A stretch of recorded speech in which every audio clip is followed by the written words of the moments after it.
So today we'll discuss immunosuppressive treatment in patients with uveitis. We covered most of the uveitic entities, but now we need to know how to treat these patients.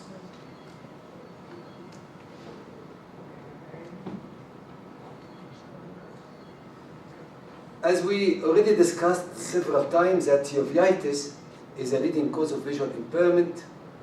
But I would like to add here that if we have the knowledge, diagnose the patient in time, and they treat adequately, we can prevent blindness due to uveitis. Our major problem here in the country is that many of these patients with uveitis are not diagnosed in time, and if they are diagnosed, they are not receiving the proper treatment. 2 weeks ago, I have seen a patient who came to my clinic, business clinic at King Abdulaziz Hospital. He was seen in 2 big hospitals in the country, and he was started in one of these hospitals on IV methylprednisolone, steroids, systemic corticosteroids. When I looked at the patient, he had granulomatous anterior uveitis, but we dilated the pupil. He had a large toxo lesion, toxoplasmosis, which is an infection. So the treating ophthalmologist in one of these big hospitals, definitely he did not see the toxo lesion.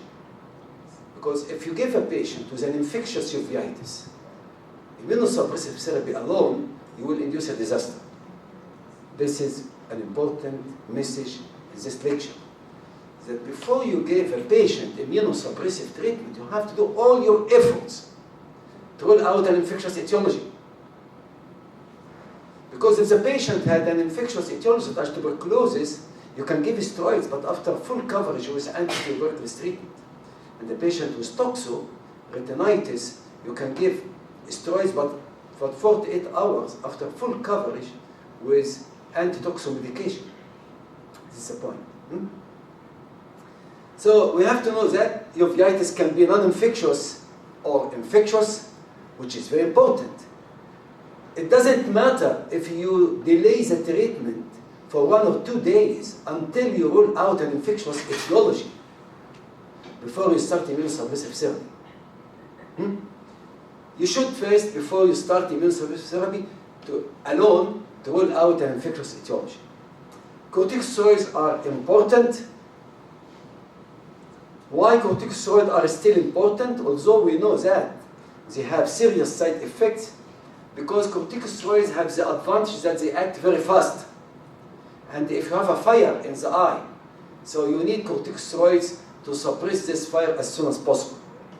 So we use large dose of steroids in the acute stage of non-infectious uveitis to control the fire. And then when the disease is controlled, we should reduce the steroids to safe level. And if we know that this disease will not respond to small doses of steroids or safe levels like 10 milligrams or less, then we use steroid-sparing agents. This is the strategy that nowadays we are using. Use steroid-sparing agents. You have to use steroid-sparing agents to allow you to reduce the steroid to a safe level. We know that long-term treatment with large dose corticosteroid is associated with unacceptable systemic and ocular side effects. I feel very bad when I see a young patient with cautionoid face. It means that there is a failure in the treatment of this patient because there are other safer drugs that you can treat with as steroid-sparing agents. If any one of you come to my clinic, you will never see a child with cautionoid face. You will never.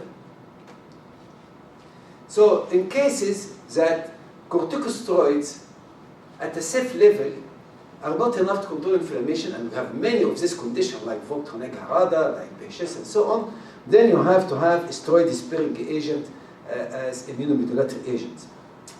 If you look at the pattern of uveitis in our region, you will see that panuveitis was the most common, followed by anterior, posterior intermediate uveitis. This is different from the other geographic regions like Western countries, in which anterior uveitis is the most common, followed by posterior uveitis, meaning that we are seeing more aggressive uveitis in our region compared to Western countries, and this is because the three most common causes of uveitis in our region: Vogt-Koenig-Harada disease, which is a panuveitis, Behçet disease, which is panuveitis, and tuberculosis, which is panuveitis. So our epidemiology of uveitis is different from other regions. So corticosteroid action, they suppress inflammatory transcriptional factors such as nuclear factor kappa B. They inhibit phospholipase A2 production, inhibiting the production of arachidonic acid and its metabolized prostaglandin and leukotrienes. You can use steroids topical, use it very frequently, perocular, intravitreal, and systemically.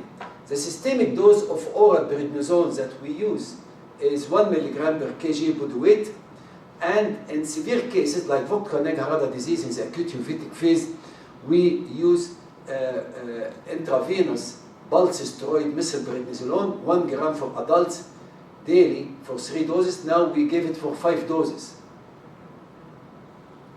And then steroids should be tapered to a safe level, which is 10 milligram or less, and as soon as the inflammation is controlled. But like example from VKH, we use, as if you read our publications that really changes the management of VKH worldwide, we use immunomodulatory agents such as mycophenolate mofetil as a first-line treatment, as a first-line, day one, in addition to systemic corticosteroids. We know that corticosteroids act fast. Mycophenolate mofetil needs about 8 weeks to give a maximum effect. So we keep the large dose of steroids for 8 weeks. Then after this 8 weeks, we taper it to safe level and will continue with a safer drug, which is mycophenolate mofetil or Silset. But keep in mind that there are 2 recent studies, one from Singapore and the other from another Taiwan perhaps. They used immunomodulatory agents. They said that mycophenolate mofetil is expensive, but they used it instead of Imuran. They have no problem using Imuran.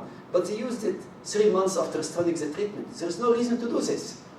Why they didn't use it the first day with systemic steroids? So they used it about 3 months after starting the treatment at a time when they tapered the steroid, which is very stupid. Why? Because Imuran, like Silset, need about 8 weeks to act. So you taper the steroids, and at the time of tapering steroids, you add Imuran, but Imuran will take time to act. So the message that we added to the literature, you should use immunomodulatory agent as a first-line treatment in addition to steroids to allow us to taper the steroids safely, to safe level.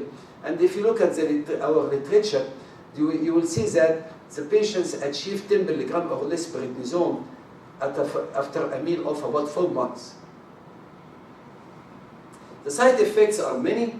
Cushingoid changes when prednisone is given at more than physiologic dose of 5-10 milligram per day, adrenal suppression, growth retardation, osteoporosis, diabetes mellitus, hypertension, fluid retention, hypokalemia, hyperlipidemia, glaucoma, cataract, infection, anxiety, lack of sleep, mood changes. I have seen one patient, VKH, who was committing suicide after starting large dose of systemic corticosteroids. And also aseptic necrosis of bone. We have 2 patients. One I saw yesterday has sarcoidosis, uveitis, and the other one was VKH. Even on a small dose of steroids, he developed aseptic necrosis of bone. Both patients. So serious complication. So you have to monitor blood pressure, blood glucose, serum electrolytes, bone mineral density evaluation, blood cholesterol, and lipids. At King Abdulaziz University Hospital, we established, to some extent, complete service. For many years, I was not happy that we might be missing complications of immunosuppressive therapy in patients, because we used to look at all the lab studies. But then I have a heavy discussion with the medical director and with the medical department that our patients using immunosuppressive therapy, we follow their eyes, and the medical group, they follow their side effects of immunosuppressive therapy.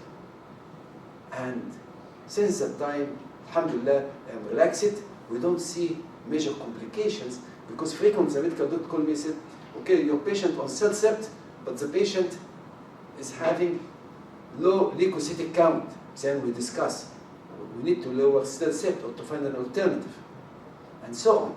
A patient who comes for biologic should be evaluated first by the medical to clear him. So it's very important in a big hospital, if you have uveitis, busy uveitis clinic, then you have to have a very important collaboration with the medical department. So the patient on discharge, they receive 2 appointments, one in the uveitis clinic and one in the medical clinic.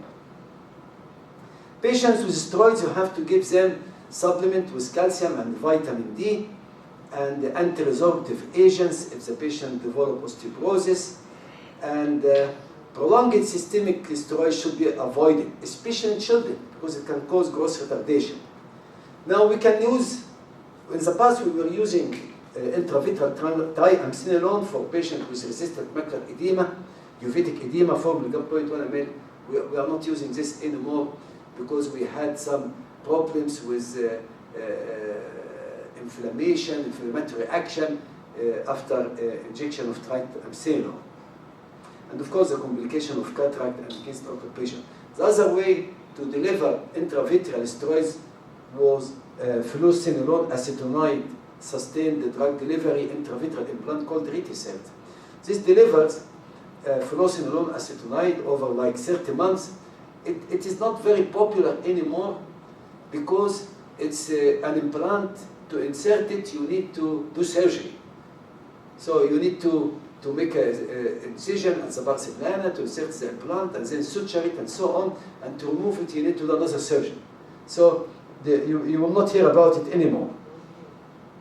But recently we have Elovin. Elovin is an implant that you inject intravitreal through a 20 gauge needle. I think, no, 25 gauge needle. And it releases also fluocinolone acetonide, which is a low soluble steroid, over 3 years. The disadvantage is that it's very expensive. One injection costs like about 40,000 riyals. But if you think about it, over 3 years, and instead of every few months you give an injection, so it is cost effective.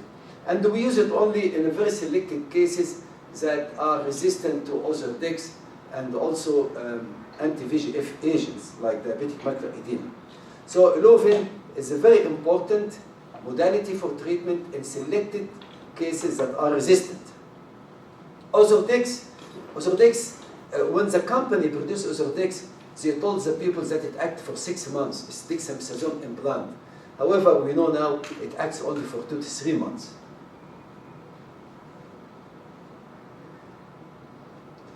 Now, how about immunosuppressive, or it's better to call immunomodulatory agents? We have antimetabolites, azathioprine, methotrexate, mycophenolate mofetin. In the past, we were using a lot of azathioprine or Imuran. Now, we don't use it anymore. We introduced in our hospital mycophenolate mofetin many years ago. It is more expensive, but it is more safe, and in our experience, it's very effective, particularly in patients with Vogt-Honig Harada disease. Methotrexate is our drug of choice for children because you give it single dose every week, and in the children, it's easy to give it for them subcutaneous injection. So Imuran, and you have to know that the side effects of all antimetabolites are the same: bone marrow suppression and liver toxicity. So you have to follow up the patient by looking at CBC, you look at liver functions, kidney function. This is for all of them. Imuran is given orally at a dose of 1 to 3 milligram per kg per day, and you have to follow CBC count, platelet count, liver function studies. Methotrexate the same, but if you give a patient methotrexate child, you have to give supplementary folic acid we gave it like 5 milligram once or twice a week. So methotrexate can be given both orally, but many children cannot tolerate it, and they vomit it. And then when you examine the child, you see activity. You ask the parents, you say, okay, they vomit the medication. So in this case, it's better to shift them to subcutaneous injection. And the dose ranges between 7.5 to 25 milligram once per week.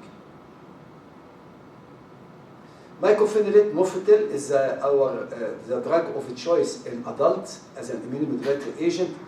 It's given orally, starting dose 1 gram 2 times a day, but you can give it up to 3 grams per day, 1.5 gram twice a day.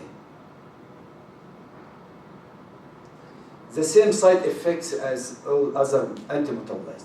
T-cell inhibitors that inhibit T-cell activity and the proliferation through the interference of interleukin-2 signal transduction. Interleukin-2 is a cytokine that induces T-cell proliferation. So T-cell inhibitors, they have a common mode of action.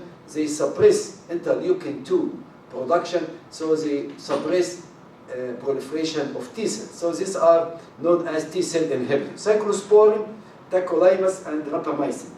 So we were using cyclosporin in the past a lot, particularly in patients with Behçet disease. But now we don't use it as frequently because of a major side effect, nephrotoxicity.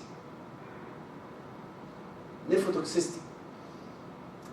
But you will see it is tacrolimus especially is still used very frequently in patients after solid organ transplantation, like kidney transplantation or heart transplantation.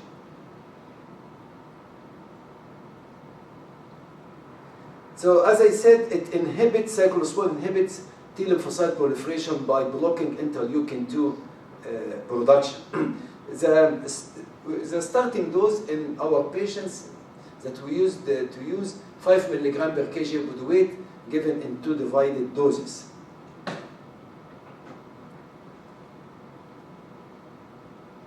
Tacrolimus has the same mode of action, and the starting dose given orally 0.05 to 0.15 milligram per kg body weight. Of course, you cannot use both at the same time, cyclosporin and tacrolimus.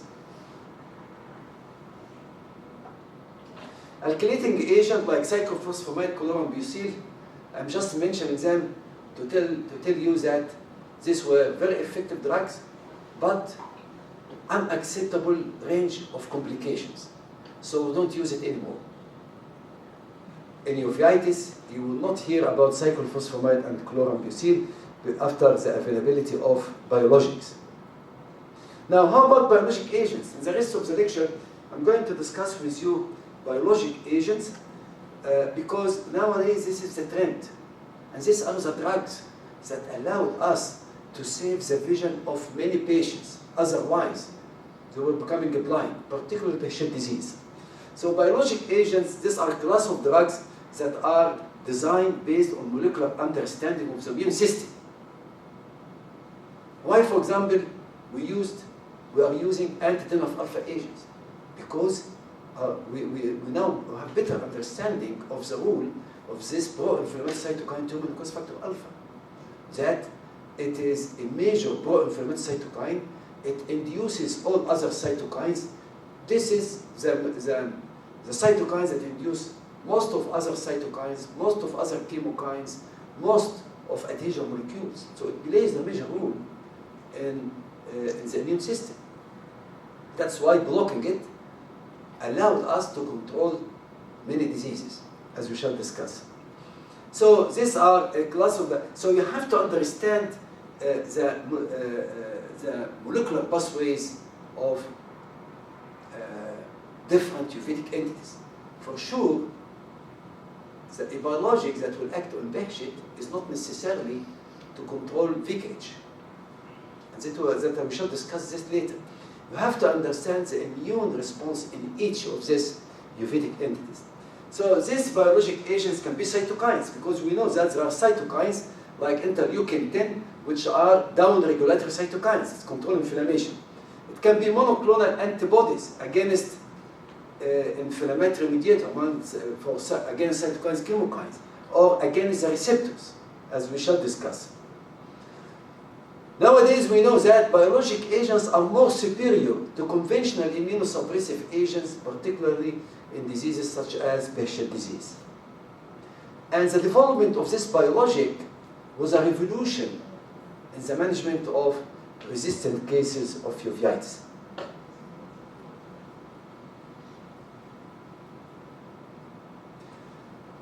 And if you look at patients with uveitis, different types of uveitis, they have different clinical manifestations, which suggests that the immune response in each of these uveitic entities is different.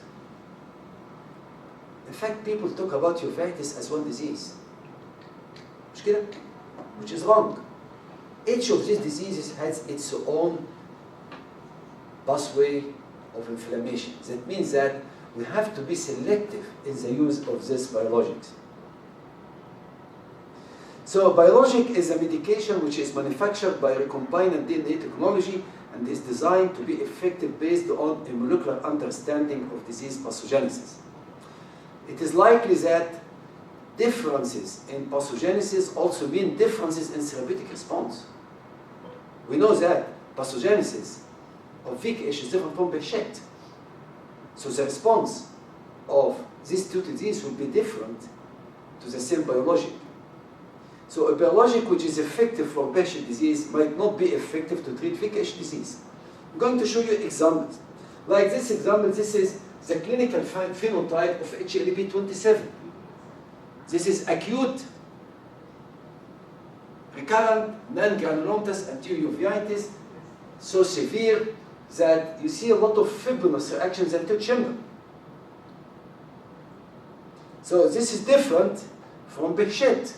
Behçet, you have hypopyon, and you have severe vitritis, and then you have retinitis.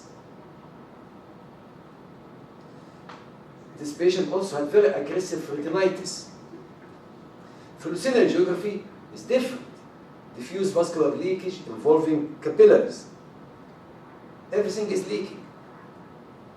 There is a description of the inflammation in patient with Behçet as if you are seeing explosion within the eye. Everything is inflamed. And VKH, oxidative retinal detachment, disc hyperemia, vitreous is clear, definitely this kind of inflammation is different from that of Behçet. And on fluorescein angiography, disc inflammation and pinpoint leaks and pooling of dye. ICG, choroidal granulomas. You don't have choroidal granulomas in Behçet disease. VKH is granulomatous inflammation. Behçet is not granulomatous. HLB27 is not granulomatous. These are different diseases. So you don't expect that all these diseases will respond the same way to biologic agents. Chronic recurrent VKH, neglected cases, motor fat KPs, pseudocyanicia, sunset golofundus. This is different pathogenesis. Sarcoidosis with granulomatous creatic precipitase, large granulomatous creatic precipitase. So we are having different clinical phenotypes, meaning that the immune response is different among these diseases. So cytokines and chemokines. Chemokines is a group of low molecular weight cytokines that chemo attract and activate different subsets of leukocytes. They are belonging to 3 groups. It's not the time to discuss it now, but these are a group of cytokines very important to recruit to the site of inflammation and activate leukocytes. They control inflammation and have important roles in the pathology of various endogenous uveitis entities, thus representing major targets for clinical intervention. Now, when we, in our studies, we did extensive studies or screening studies to look at specific cytokines and chemokines for each disease. Now, we found that cytokines like interleukin-1 beta, interleukin-4, interleukin-12, 21, 22, 23 were not detected in the aqueous humor of patients with different types of uveitis, meaning that these cytokines, you cannot use it as targets for treatment. مش كده؟ They are not present. So this chemical cytokines cannot be used to block their effect to control inflammation. And the famous example, this is a famous example. A company, it's a big pharmaceutical company, but not come to this, but produce new technology called the Zuma. They produced Gifakizumab as an antibody to block interleukin-1 beta. And for unknown reasons, they called me and they wanted me to participate in a multi-center study to test the efficacy of Gifakizumab in patients with Behçet disease. Even this drug was manufactured by a French company. They came to meet us in our hospital, and then I told them, I doubt that this drug will work. It blocks interleukin-1 beta, and in our studies we never saw interleukin-1 beta in the eye of patients with Behçet. So I doubt that it will work. And I told them, if you are interested, give me the drug, but not the placebo. We'll try it for a few patients. I don't want to expose my patient, treat them with a drug which I don't think it will function. And they refused. And 6 months after starting multi-center study, the message. Zoma said today, the monoclonal antibody Gifakizumab is co-developing with Servier with the French company that manufactured it, has failed phase 3 trial for Behçet disease. This is the importance of doing these studies. Perhaps Gifakizumab blocking interleukin beta might be effective for another disease, might be rheumatoid arthritis, in which IL-1 beta, interleukin beta will be involved. So other biologic agents, interferon alpha 2A is used extensively in patients with Behçet disease. In fact, it was introduced to treat Behçet uveitis by our late colleague, Professor Manfred Roth from Germany. He is the one who really started and persisted in using interferon alpha 2A. Human growth factor alpha inhibitors, we have infliximab, Remicade, etanercept, and adalimumab. These are the 3 drugs available here in the country. But etanercept, so infliximab and adalimumab, these are both antibodies blocking the soluble and the membrane-bound human growth factor alpha. Etanercept is a soluble receptor. It's a different mode of action. You inject a soluble receptor to bind the circulating human growth factor alpha. It has been shown that etanercept is not effective in uveitis, but even it can induce new uveitis. So etanercept is out of question. It is not used, but our colleagues in rheumatology, they are still using it. But etanercept is effective, and they can produce worsening of uveitis and de novo induction of uveitis, so we are not using etanercept. But as a TNF-alpha inhibitors, we are using infliximab and adalimumab. And an important point here, that you can shift between biologics. Like I had a child resistant to adalimumab Humira. He was not responding. So I shifted to infliximab after the first injection, he responded. So this is well known in the literature that you can shift between biologics even if they are within the same class. IL-1 inhibitors, I give example to you, Gifakizumab. This is available but are not used in uveitis.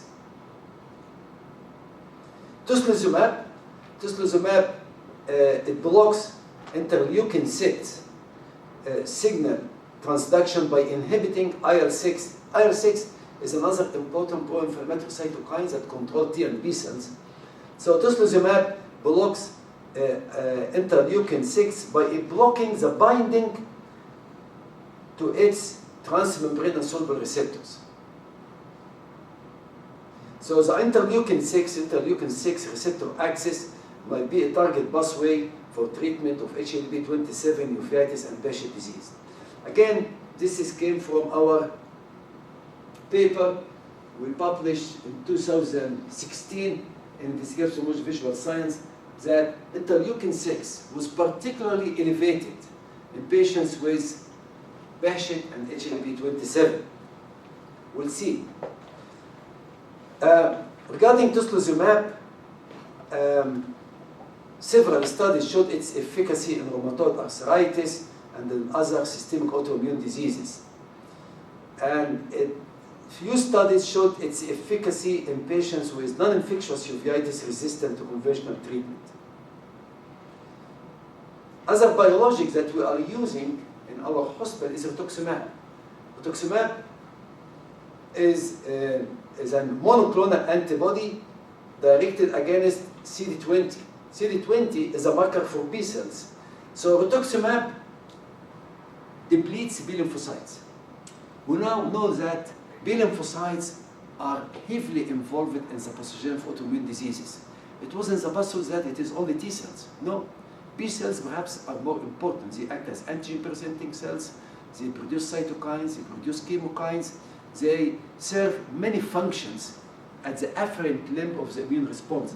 So blocking now B cells by drugs like rituximab, which blocks CD20. CD20 is a marker of B lymphocytes. So by depleting B cells, you can control a lot of autoimmune diseases, including multiple sclerosis, rheumatoid arthritis, Wagner's granulomatosis, systemic lupus erythematosus, and so on.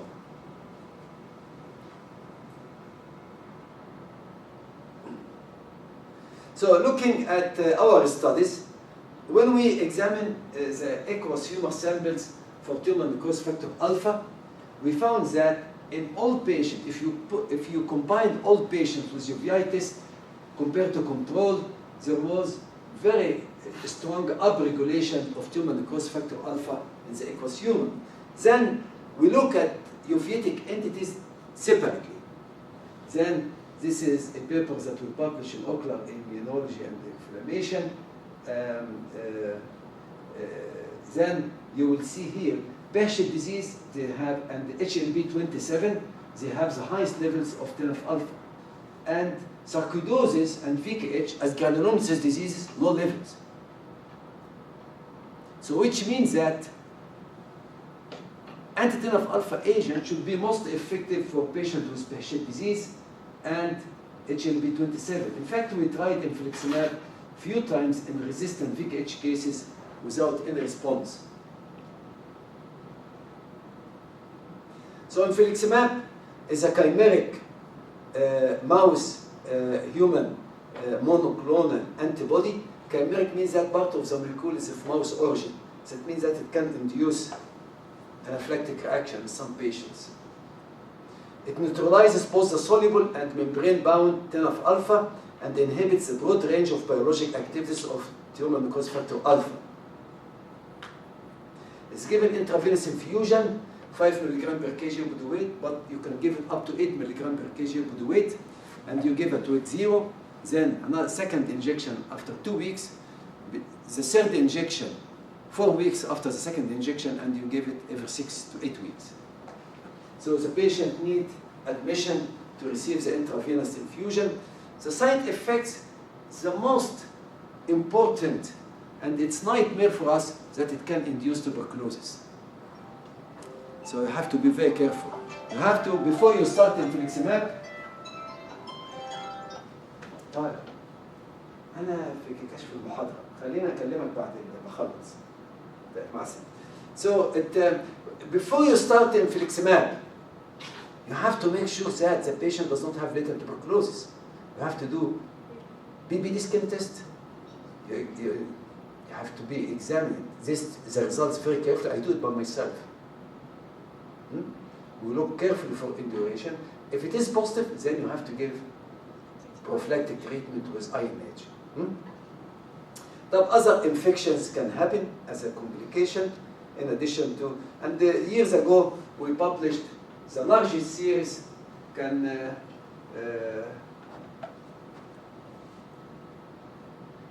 One of our residents, Dr. Rashidi, who was the first author in this paper, he reviewed the medical records for our patient who received infliximab, and we showed the efficacy and safety of infliximab in patients with severe patient uveitis. So nowadays, adalimumab is another tumor necrosis factor alpha, but it is completely immunized. It is given subcutaneously every other week. In adults, 40 milligram every other week. In children, 20 milligram. And patients who become allergic to infliximab, we shift them to adalimumab. Nowadays, it is well established that you should use infliximab or adalimumab in patients with Behçet disease, severe patient uveitis, as a first-line treatment. Don't waste time. Use it as a first-line treatment. So, expert panel recommendation for the use of anti-tumor necrosis factor biologic agents in patients with ocular inflammatory disorders. This was a paper that was published in Journal of Ophthalmology. That this is, again, agreed with our experience. In the past, it was thought that 50% of patients with Behçet's become blind, despite whatever you do for them. But nowadays, with infliximab, it's not true. The resident who rotated with us, you will see patients for years with patient disease, with 20 vision, 30, provided that they came early to our hospital. This is an example of a patient. Such patient in the past used to be blind. So the patient had, as you can see, severe vitritis, multiple patches of retinitis. As I told you, explosion in the eye. But after infliximab, I'm still seeing the patient. He's still coming for infliximab, but we are tapering the dose. He has 20/20 vision. Another patient, look at the retinitis involving the macula. These are the patients that should receive infliximab as a first-line treatment and the typical fluorescein angiography and after treatment. This is another patient with severe vitritis, inflammation of the disc, severe leakage, and after infliximab. Edema resistant, they respond to infliximab. And this is a patient, at presentation, he presented with a picture similar to that of central retinal vein occlusion. This is inflammatory central retinal vein occlusion. Why? Because you can see vasculitis, cheesy. After infliximab, he achieved 20/20 vision. So if you give infliximab early in the course of the disease, as a first-line treatment, you can preserve vision of the patients. There's another patient with like branch vein occlusion, inflammatory branch retinal vein occlusion, and after infliximab. Again, severe retinitis involving very close to the optic nerve after infliximab. Severe retinitis and vasculitis. So infliximab helped us to save the vision of many patients. Now, as I said, interleukin-6, it is an important multipotent cytokine regulating both B and T cell activation, as I mentioned. It has an important role in autoimmune diseases. When we looked at interleukin-6, the different types of uveitis, this is controlled, almost nothing. HLB27, very high levels. Behçet, high levels. But VKH, sarcoidosis, low levels.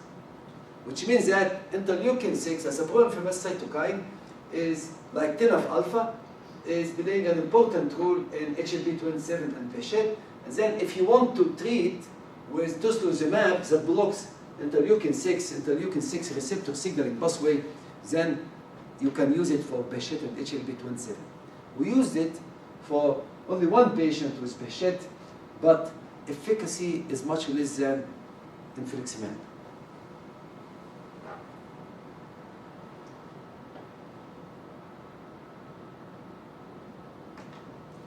So, but we have several reports that showed the efficacy of tocilizumab for resistant uveitis in Behçet disease, and juvenile idiopathic arthritis, and resistant macular edema. Now, this is also part of our studies.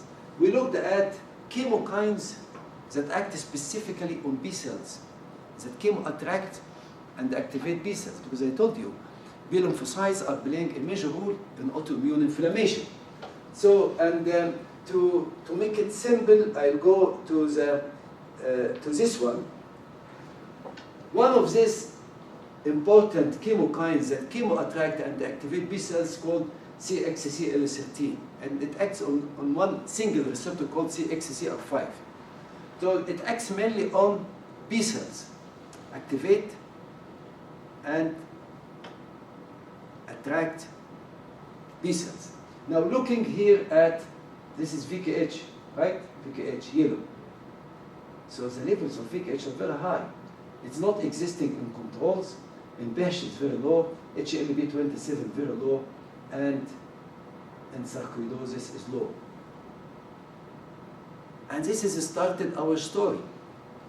We believe now that B cells are mainly present or involved in the pathogenesis of VKH. That's why we publish our paper on the use of rituximab as a B cell depleting therapy to control resistant VKH cases, uveitis.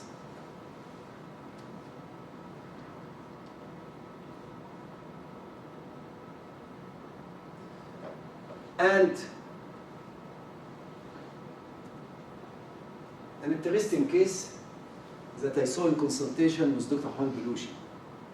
A young lady was thought by neurology that she had MS, based on MRI and so on. Keep in mind that neurobehchet can give similar picture to that of MS in brain MRI. So our colleagues at the neurology department at King Khalid University Hospital, they treated the patient with rituximab, because rituximab is also effective for MS. They thought that this is a case of MS. I saw the patient, she was admitted in our hospital, and she had severe panuveitis. The findings were mouth ulcers, genital ulcers. Poor girl. The findings were highly suggestive of Behcet disease. I called the neurologist. I told them the findings in the eye are consistent with Behcet, not MS. You know that one of the complications of infliximab or anti-alpha agent is cause demyelination. Okay? That's one of the complications, demyelinating disease.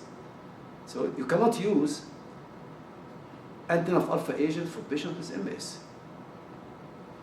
So for them it was a difficult decision. We told them it's not possible that the patient has two diseases. Definitely the patient had Behcet in the eye. Most likely what she had in the central nervous system, in the brain, is also Behcet disease. And we started infliximab, and she improved. But she did not improve with rituximab. So what is the message here? The message here is that B cells are not involved in the pathogenesis of Behcet disease. Is that clear? I told you this story to give you an important example that we have to be selective in the use of biologics. A biologics that work for VKH will not work for Behcet disease, and the reverse is true. Huh?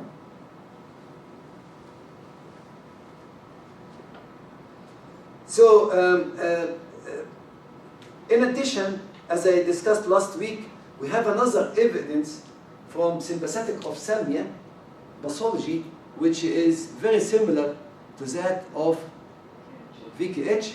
When we did this, we published this paper years ago in journal Eye.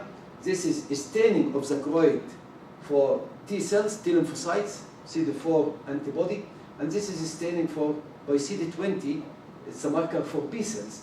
So you see that the number of B cells is more than T cells, which was another proof for the role of B cells in this condition. Now I show you examples. This is the examples from the papers that we published on chronic, recurrent, refractory granulomatous inflammation in VKH patients. This patient, all of them, by the way, were females. Then this is a patient, in fact, she was depressed by so many attacks. Unfortunately, she was treated elsewhere, and she was left to progress into chronic recurrent uveitis. Look at the amount of granulomatous capies. And she was resistant. Then, once we have the proof that B cells are involved, we give her rituximab. And look at here after rituximab. What is this? Because she had, the poor girl, she had also pupillar blue glaucoma. So rituximab was effective. And then she underwent the cataract surgery successful, but look at the syncytial fundus. There's another patient that she lost the right eye in another hospital after having complicated cataract surgery, also VKH, and the left eye had resistant uveitis and after rituximab. Another patient, look at what are these? Iris nodules, which is common in chronic recurrent VKH. And here matum fat kibis, and look at the fundus, syncytial fundus with scars, and after treatment. So rituximab allowed us to control chronic recurrent VKH, and I'm happy that after we published the first series in ocular immunology and inflammation, another group from Italy, the author or the senior author, Professor Luca Cimino, who is a good friend of mine, they confirmed our outcome, and they published also their 6 cases of chronic recurrent VKH that responded to rituximab. So interferon alpha 2A is a biologic. I said it's also very important biologic to control Behçet disease. Unfortunately, we tried to get it here, but it is not available in the country for unknown reason. Interferon alpha 2A is also effective to control resistant macular edema in patients with uveitis. So it is effective in Behçet disease, leading to significant improvement of vision and the complete remission in the majority of patients. It is used in patients who are refractory to conventional treatment. They used to give 6 million units subcutaneous daily for at least 14 days, reduced to 3 million units per day, and then every other day, and then continue maintenance for 6 months, then discontinue. And a good number of the patients, after you stop the treatment, they remain quiet. The side effects, flu-like symptoms is the most common, and I still remember our colleague who persisted to use it, the late Professor Manfred wrote that if the patient develops flu-like symptoms, he is sure that the drug is active.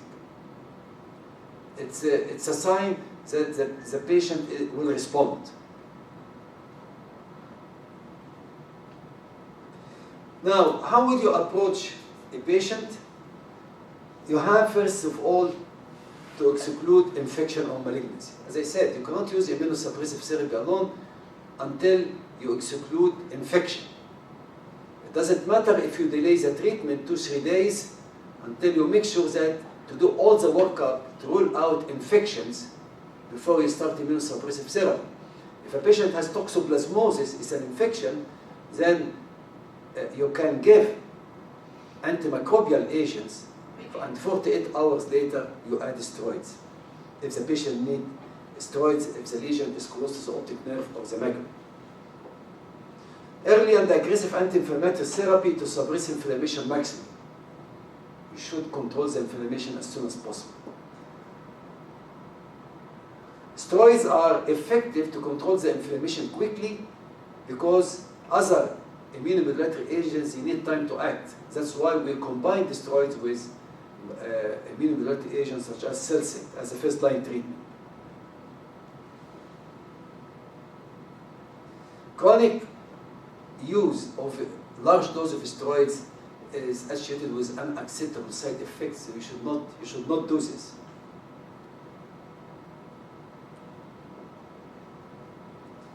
If inflammation exacerbates during tapering of the steroid, resume a higher dose until the disease is quiet, or you can add another immunomodulatory agent.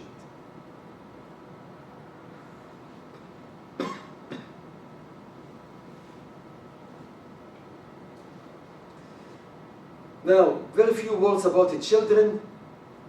As I said, methotrexate is the drug of choice. Don't use steroids, large dose for children, because they suppress growth of the child. And the children, they respond to steroids by high intraocular pressure more than adults. Methotrexate, as I said, is the most common agent used. You can use Cellcept, you can use cyclosporin, but the main message here, avoid the use of large dose of steroids for a long time.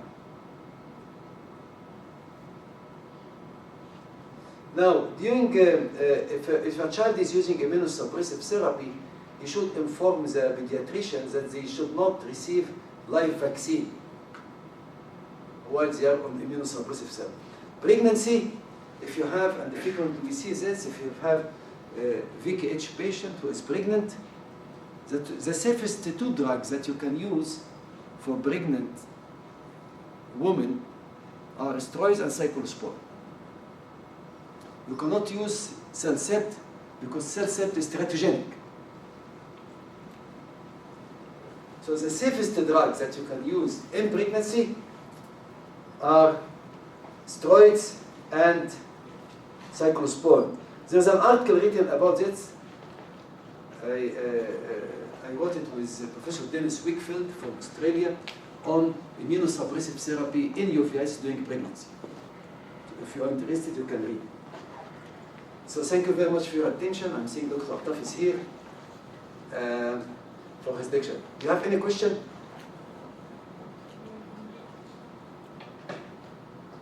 شكرا على حضوركم.